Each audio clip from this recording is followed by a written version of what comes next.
Ay mga katrops, good morning mga katrops. Today is Thursday mga katrops. Panibago na naman itong adventure natin.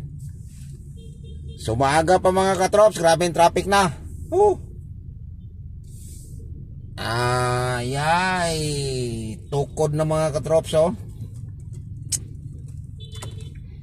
Ito na yung mga sinasabi ko mga katrops pag mga ganitong oras talaga dito. Time check natin mga trops, saktong talagang alas 6. Kaya ito na yung nangyari.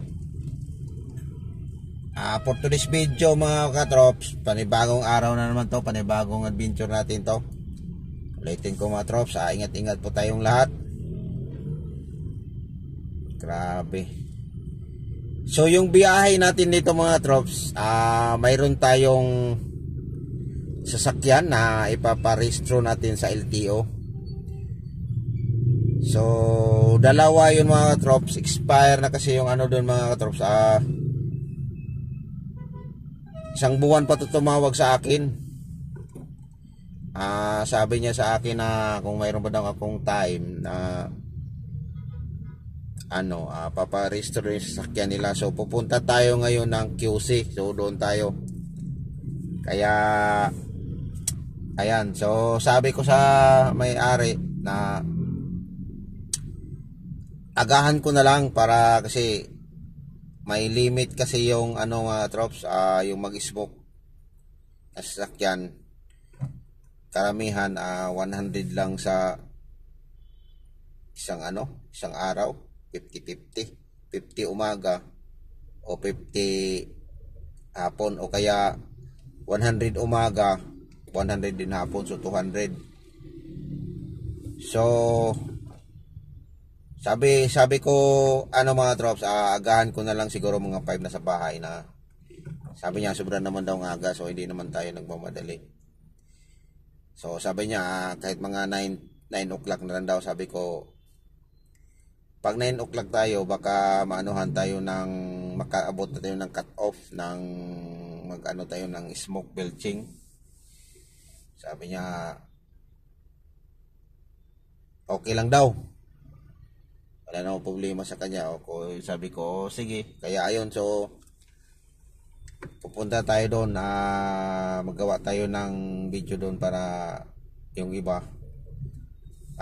paano magpaparehistro ng sasakyan para mayroon din silang idea. So yung pupuntahan nating LTO mga katrops, mayroon tayong kakilala doon.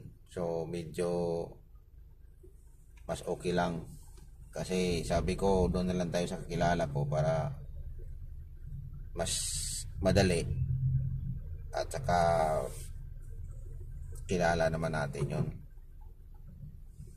Kaya lang, so anong nangyari nito, anong oras pa, alas 6 pa, grabe yung traffic na. Ay ako, wagang umaga ang traffic. So yung adventure natin kahapon mga katrops, abang-abangan yung mga trops dahil hindi ko pa na-upload. Baka mamaya i-upload natin yun. Galing tayo ng airport, naka-4, 3. Tapos Makati BGC, pero mayroon tayong last nating airport gabi.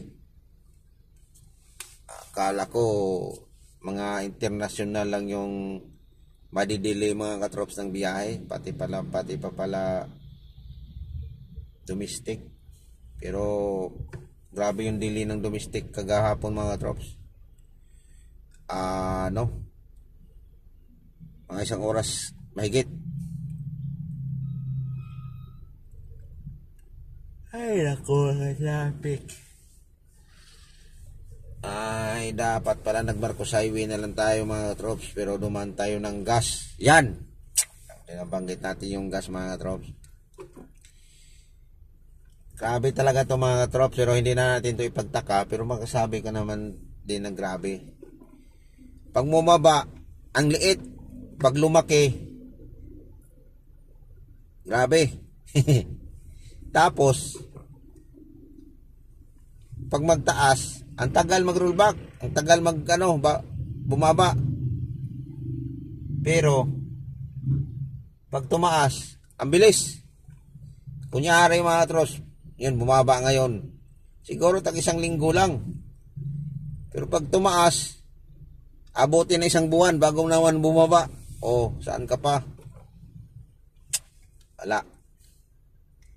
Yan ito talaga, sa madaling salita sabihin naman, huwag ka nang bumili ng sasakyan.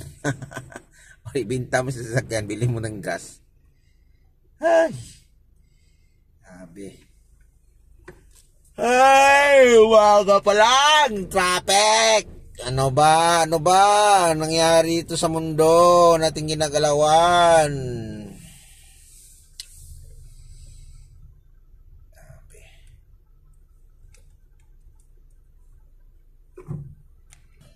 Grabe mga katrops. Tukod yung traffic mga katrops. Nasa 20 minutes na tayo dito mga trops.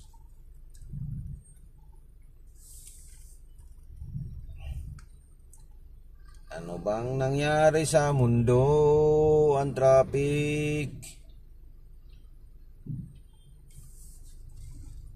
Dapat nang mas nag Marcos Highway na lang tayo dumaan mga trops.